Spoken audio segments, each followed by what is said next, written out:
মানে আমি জানি যে আমরা এক সময় সঙ্গীহীন হয়ে যাব, আমাদের সাথে কেউ থাকবে না, আমরা সবাইকে হারাই ফেলবো, কিন্তু এতগুলো মানুষের জীবন চিরতরে অন্ধ পঙ্গু।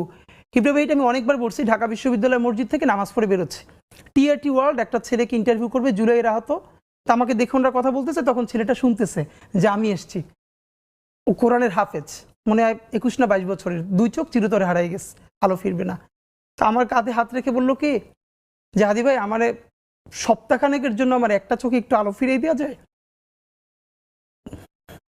আমি বললাম ভাই 1 সপ্তাহের জন্য কেন? বললো ভাই অন্তত আমার মারে আমার খুব একবার দেখতে মন চায়, আমার মা আমার অনেক নিষেধ করছিল অন্তরণে যাইতে, আমি ফিরে আসার সময় মারে দেখি নাই, আমার একটাবার মন চায় আমার মারে দেখি। তো যারা হাজার হাজার কোটি টাকা পাচার করে বিদেশ চলে গেছে,